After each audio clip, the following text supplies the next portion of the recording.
नमस्ते दोस्तों, मैं सम्राट चौधरी और आप देख रहे हैं मेरे चैनल वर्ल्ड रिएक्शन को। जैसे कि मैंने कहा था कि भले ही इस चैनल में इंडिया से रिलेटेड ज़्यादा न्यूज़ ना आए, मेनली ये वर्ल्ड न्यूज़ को कवर करने के लिए है, लेकिन बहुत इंपॉर्टेंट वीडियोज़ हैं। आज का जो वीडियो है वो एक लाइफ लेसन है, खास करके उन लड़कियों के लिए जो कहते हैं कि मेरा अब्दुल जो है अलग है। तो उन अब्दुल लवर्स के लिए आज जो ये वीडियो है, वैसे तो इस केस में जापानीज़ लड़कियाँ जो है काफ़ी अच्छी होती है, मतलब बहुत रेयरली ये होता है कि किसी जापानीज़ लड़की ने किसी अब्दुल से शादी की हो, लेकिन जिन्होंने की है उनकी हालत क्या है आज, वो हर इंडियन को देखना चाहिए।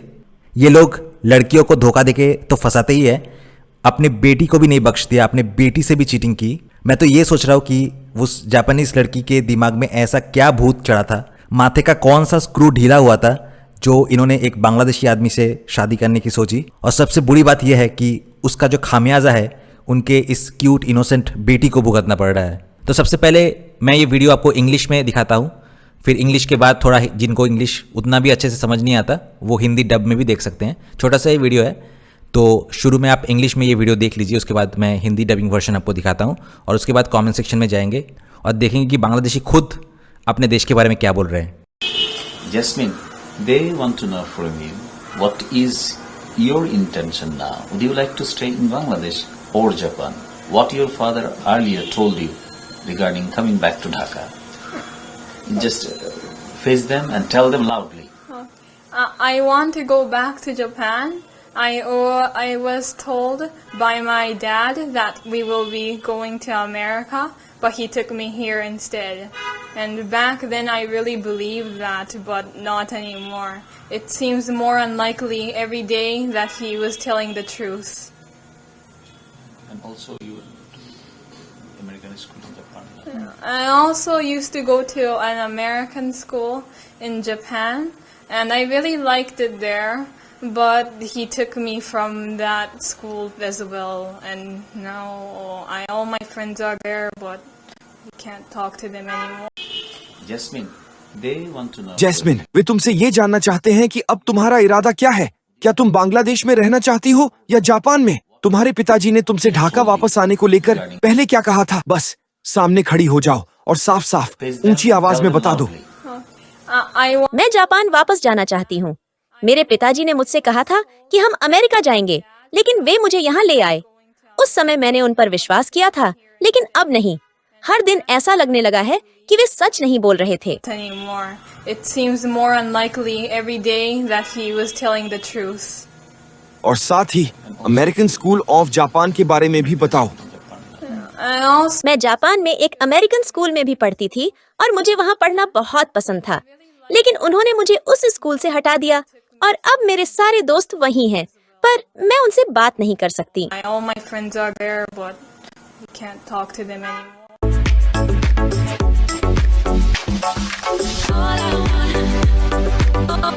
सबसे पहले चौयन हुसैन ने लिखा है कि इस लड़की को जापान भेज दिया जाए। वैसे भी बांग्लादेश में जनसंख्या अधिक है और जीवन स्तर निम्न है। जापान कितना डेवलप्ड कंट्री है। उसके बाद इट्स हेवन ने लिखा है कि जापान में पली बड़ी कोई लड़की स्वाभाविक रूप से ढाका में रहना पसंद नहीं करेगी। नॉर्मली वो अमेरिका या जापान में ही रहना चाहेगी। उसके बाद हाइमंटिस क्रिएशन ने लिखा है कि जिस देश के एनवायरनमेंट में वो बचपन से बड़ी हुई, उसी देश में रहना चाहना स्वाभाविक है। जिसके रिप्लाई में मैंने लिखा है कि जरूरी नहीं है भाई, देश के लोगों के ऊपर डिपेंड करते हैं। यही चीज अगर इंडिया में देखो, इंडिया में बहुत सारे ऐसे फॉरेनर्स आते हैं जहां पे वो लोग अपने देश में पले बड़े हैं, लेकिन इंडिया में आके कुछ इस तरह का रिएक्शन होता है उनका। I got it.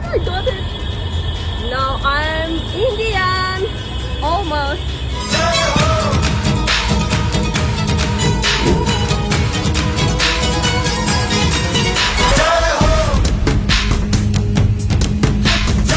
Let's will do for baby. तो दोस्तों, मैं सुन रहा हूँ कि अभी पाकिस्तान और इंडिया के साथ युद्ध होने वाला है। तो मैं क्या सोच रहा हूँ, मैं खुद जाके युद्ध में लड़ूंगा। अगर युद्ध में लड़ेंगे तो एक बात तो पक्की है, आधार कार्ड तो मिल ही जाएगी भाई, है ना।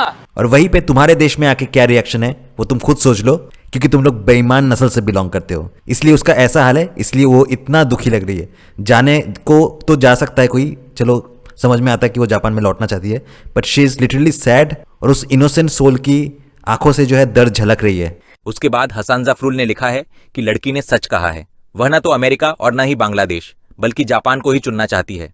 उसके बाद मनोबोताई धर्मो ने लिखा है कि जापान चले जाओ और एक अच्छे इंसान बनो।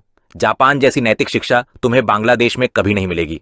उसके बाद अर्नब कुमार ने लिखा है कि मेरे विचार में लड़कियां बांग्लादेश में अच्छा नहीं रह पाएंगी, क्योंकि हम पढ़ाई पूरी करने के बाद जिन समस्याओं का सामना कर रहे हैं उस स्थिति की तुलना में जापान तो जैसे सुखों का देश है। उसके बाद कौसर मियां ने लिखा है कि केवल थोड़े से पैसों के लिए बांग्लादेश के वकील अपराधियों को रिहा कर देते हैं। उसके बाद मोहम्मद हमजा ने लिखा है कि भाइयों, मेरा सुझाव है कि आप विदेशियों से शादी मत करें, ये लोग एटलीस्ट ऐसे ही होते हैं। उसके बाद एमडी अब्दुल्ला ने लिखा है कि उसे जापान भेज दिया जाए, जो वो चाहती है वही किया जाए।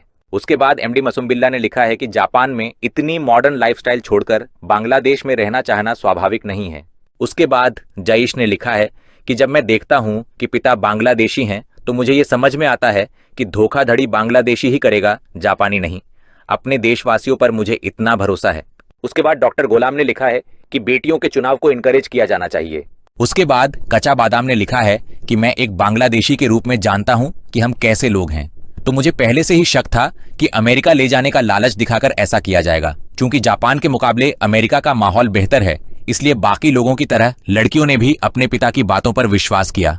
अगर पहले से पता होता कि बांग्लादेश लाया जाएगा तो वे कभी भी जापान जैसा अच्छा माहौल छोड़कर यहाँ नहीं आती। मेरी राय में उस व्यक्ति ने लड़कियों को भ्रमित करके यहाँ लाया है। इसके अलावा अगर पिता सच में अपनी बेटियों से प्यार करते तो वे उनके भविष्य के बारे में सोचते। बांग्लादेश में पलने बढ़ने और जापान में रहने के माहौल में काफी फर्क है। लोग मूर्ख नहीं होते। उसके बाद अकरम ने लिखा है कि बांग्लादेश के अधिकतर लोग अगर इस देश को छोड़ सकते तो वे बच सकते थे। उसके बाद KM राजीव ने लिखा है कि जापान और अमेरिका जाना ही करेक्ट है, मैं और बाकी सब लोग एक ही राय रखते हैं। उसके बाद टॉमी ने लिखा है कि मैं मानता हूं कि ये सभी विदेशी चीजें बांग्लादेश में न हो तो बेहतर है।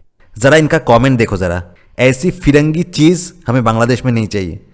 एक ऐसी लड़की के लिए ऐसा कमेंट कोई कैसे कर सकता है? किस लेवल की कट्टरता, किस लेवल की निष्ठुर जो मानसिकता है वो आप सोचिए कि इनमें है कि वो इस तरीके का कमेंट ऐसे एक लड़की के लिए कर सकते हैं। उसके बाद MD उज्जैल ने लिखा है कि मैं मानता हूं कि बच्चों की इच्छाओं को प्राथमिकता दी जानी चाहिए। उसके बाद जुल्हाज ने लिखा है कि उसे जापान भेज देना चाहिए। वह बांग्लादेश में एडजस्ट नहीं हो पाई। वो एक इंटेलेक्चुअल स्टूडेंट है और उसे जापान में पढ़ने का मौका दिया जाना चाहिए।